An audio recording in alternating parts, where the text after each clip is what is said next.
What's up, people? I'm Shaggy, the Opinionated Hippie, and this is part 10 of my reviewing and ranking Bob Dylan's Bootleg series in the order they were released. Started with number 1. I'm now on number 12. This is part 10 because the first part was 1 through 3. And this is the Bootleg series, the best of the Cutting Edge 1966 to 1965. There's the disc, the actual CD thing has this picture. It's the box set that has the label. There is this cool picture on the inside of the CD. Dylan, I don't think Dylan's in it, but it's the #1 American Hit Parade. And like that to me just completely evokes the spirit of Bob Dylan right there. A little Rowan and Martin laughing energy, a little Goldie Hawn action there. That wasn't Goldie Hawn. But anyways, yeah. So I'm only reviewing the best of. This is the only bootleg series release that I do not have the actual full box set. There were 3 versions of this. The 2-disc best of, 36 tracks. 36 tracks, all of which come from 1965 to 1966 recording sessions, hence the name The Cutting Edge, 1965 to 1966. There is a 6 CD box set, which when this was released, I considered purchasing, but it is a lot of, one entire disc is nothing but like a Rolling Stone outtakes and demos and piano takes and all that kind of stuff. And I think that might have been to test where you fall as a Bob Dylan fan. I thought I was a pretty hardcore Bob Dylan fan, but I didn't know if I wanted an entire disc of like a Rolling Stone outtakes. Like I thought I wanted it, but I don't think I had the money at the time when it came out. So anyways, I never got the 6 CD. I've heard it. There was a 3rd release, a collector's edition that was 18 CDs of material. I know somebody who actually purchased that, and I have heard each of the discs, though I don't remember them, and I can't comment on them, though I did enjoy them. But yeah, I have the 2-disc set, which is all fantastic stuff. And it's all stuff from 65 to 66. So you have stuff from the recording of Bringing It All Back Home, Highway 61 Revisited, Blonde on Blonde. And you have alternate versions of these things. You have piano versions of these things. You have versions without overdubs, like a Desolation Row. You get like a little piano demo in Desolation Row. Then you get like a full version, but you're missing that sort of Spanish guitar over it. Yeah, and you get some surprises, like all of a sudden we get like, even though this wasn't on any of those albums, it was recorded in there. You get a Positively 4th Street that just pops up. You get lyrics and songs that like, wait a minute, this goes in Just Tom's Thumbs Blues. Why is this lyric in here? So Dylan had yet to maybe formalize some of these things and set them in stone. So you get those interesting things. And I've been sort of avoiding like doing this video because I didn't really know what I had to say about this other than it's fantastic. But tomorrow is Thanksgiving here in the United States, which traditionally is a holiday in which you travel great distances with way too many people either on the freeway or in the airport. We don't have really good public transit in this country. We have failed miserably on that front, so nobody's taken a train or a bus. If you are, that's a miserable experience. So you travel and then you get together with family and you eat lots of food. And I've eaten a lot of Thanksgiving dinners in my lifetime. I have had dinners with my family. I've had dinner with my wife's family. I've had dinner with friends' families. I now have friends who have their own families. So I've had dinner like at other people's house where it is their family and not like their parents' house. They are their own family. I was in Austria following the Dead in '90, and I stuck around for an extra couple months because I was in Europe.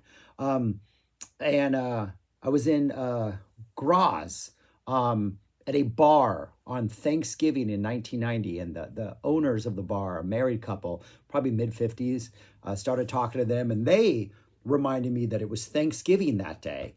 And they were like, oh, they toasted, they gave me some free beer, and then they made me a schnitzel for Thanksgiving. So I've once had a schnitzel for Thanksgiving. But I bring that up because I was trying to figure out, I didn't know how to discuss this album. And then I realized that this release reminds me of Thanksgiving. Like, we know what's on it. Like, there's no surprises as far as songs go. Yes, this version of just like Tom Thumb's Blues is a little bit slower and delicate than the one that we have on Highway 61 Revisited, but you recognize what it is. The flavors are there. You understand what this dish is.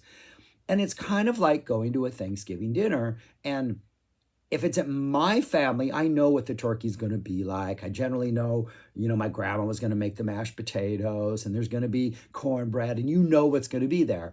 If you go to another person's house, Thanksgiving is not one of those things where like you have radically different dishes. Like everybody's serving the same stuff. It's just flavored differently or seasoned differently or presented differently. And I figured that's like kind of what this album is. It's like a Thanksgiving Day feast, and it's all the trimmings, everything you could ever want, everything you've had. There's schnitzel in here even. Like you get some schnitzel in here even. And it's all delicious. And some of it might be under-seasoned. And you're just like, okay, I've had this better other places, but I can see where they're going with it. Some of it, not as much, because there's not overdubs and these are, not final takes. Might be over-seasoned and you wish they'd reel it back a little. Doesn't quite happen as much on this release, but the metaphor still works.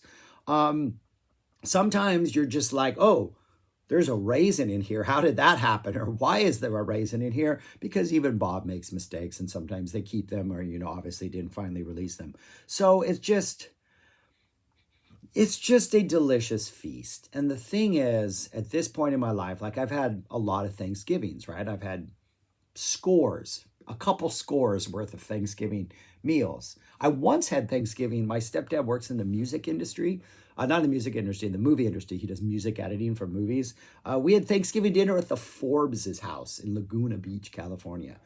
One of the Forbes, I don't know who. He was just like, hey, got an invite to the Forbes house. We just ate and drank and then left. I was in like college at the time. It was pretty cool. But anyways, it's like Thanksgiving and it's just a delicious, delicious feast. And like, I've had a lot of Thanksgivings and like my issue was, I know this is a great album. I know I'm going to recommend it. I do kind of wish I had bought the 6 CD thing because I do think everything on here is interestingly enough to make me want to know what the other versions are like and have easy access to them and not have to call somebody up and borrow them. Pretty sure they're all streaming, they're all online, but I'd rather just own it. Yeah, we get a version of Like a Rolling Stone where he messes up the lyrics and keeps going. We get songs that have names you don't recognize, but then the melodies are things you recognize because eventually they would end up in other songs. And so my whole point was like, as much as I love Thanksgiving, and I do love Thanksgiving, I love mashed potatoes, I love biscuits, I love cornbread. I don't eat meat, so I'm not a big turkey fan. Love well-made stuffing, love pecan pies, love pecan pies, love pumpkin pies, love all kinds of pies. In fact, there's even a couple songs on here where you're like, are they trying to make a pumpkin pie or a pecan pie? Because it kind of feels like both of these things, and you're a little confused. But as much as I love those meals, and I'm excited about eating them tomorrow, there's other food that excites me more because I haven't been eating it once a year for 50 plus years. So in ranking this, I was like, this is awesome. If I was going to give it a star rating, it would be 5 stars. It's S tier. There's nothing wrong with this release. It's absolutely fantastic. Like, I can put on any disc at any point in time and I will love it. It opens up with Love Minus Zero, No Limit, which I think is a great opening on the first track. Closes with 2 versions of Desolation Row. If I have a complaint, is that the song after Love Minus Zero should have been something a little more upbeat and attacking, but instead it's a pretty low-key piano demo. I'll keep it with mine with like studio talking and like that kind of thing. And there's some really good, awesome, happy momentum after Love Minus Zero. I think She Belongs to Me has taken that place as an opener on a number of these releases so far, and She Belongs to Me is a really good opener. It's kind of nice to have Love Minus Zero in that place instead of She Belongs. But I feel the momentum is a little bit halted, and I wish it had kept going a little better. But then disc 2 starts off with a Tombstone Blues, and we get a Positively 4th Street that follows. So, and then a great, Can You Please Crawl Out Your Window? A little bit just kind of slower and like, just awesome. Like I could go through each song, but I'm not going to because this is just a stupidly fantastic release. But again, when it came to ranking it, there were things I'm more excited to hear because I haven't had them as much. This I can rely on. It's safe. It's fantastic. It's good. It's great. It's like with Bob Dylan. It's like, hey, did you know that there's a version of like pick a song, Mr. Tambourine Man, where it's really kind of happy and upbeat. It almost sounds like the band America. And my reaction would be, well, of course there is. Because if he had recorded, if this was the cutting edge, 1995 to 1998, there'd be like a new metal version of like She's Your Lover Now on here. There'd be like, just like a woman would have like bars from like De La Soul, because that's what Dylan does, right? He does a little bit of everything and he makes it work. So like there's no surprises on here because it's Bob Dylan. Because of course he's going to surprise you, but then you're not really going to be surprised because it's Dylan doing the surprising, and that's what Dylan does. So this is a fantastic release. Where would I rank it? That was the question that's been bothering me prior to making this video. I have it in number 5. Not because it's not an S tier, absolutely awesome release, but because everything above it, volume 1 through 3, I think the journey of that listen, going from the completely acoustic disc 1 to just the variety of different things he would flirt with, is just a much more, like it's more of a roller coaster ride. It's more of like going into a buffet and trying things you've never tried before, and you don't really like all of them, but at least it's exciting that way. Volume 8, Telltale Signs, is kind of the same way. The eclecticism of those in volume 1 through 3. Live 1966, just the energy of that. I mean, just the rawness of that. I mean, come on. And then Live 1975, the Rolling Thunder Review. That's just my favorite era. I just love that. Again, a little more eclectic nature. Love the violin, love all that kind of stuff. So anyways, it's a 5, not because of anything that has to do with this release, but just because the other stuff is also absolutely amazing. But yeah, those are my thoughts on this release. Had to get it out of the way. Probably would not have made this for another couple years if I hadn't had Thanksgiving on my mind. It was like, hey, let's just make it about Thanksgiving, people. So tomorrow, if wherever you are or whenever you're watching this, or if you're in another country, enjoy some great food tonight. Enjoy some great food, whatever your own harvest feast is in whatever country you live on, in, over, under, and then enjoy yourself some Bob Dylan, Cutting Edge. Right there. Is that right? I don't know. Yeah. Is that back? There it is. Right there. Look at that. Yeah. Volume 12. That's what I got. Thanks for watching. Have a great holidays if you're somewhere where there are holidays, no matter when you're watching this. And peace. Talk to you later. Comment about your thoughts on this box set. And if you have the 18 disc box set, just describe what that experience is like and how often you listen to 18 and whether you thought it was worth it. I'm very, very intrigued by that. Very, very intrigued. But anyways, thanks for watching. Peace. Talk to you later.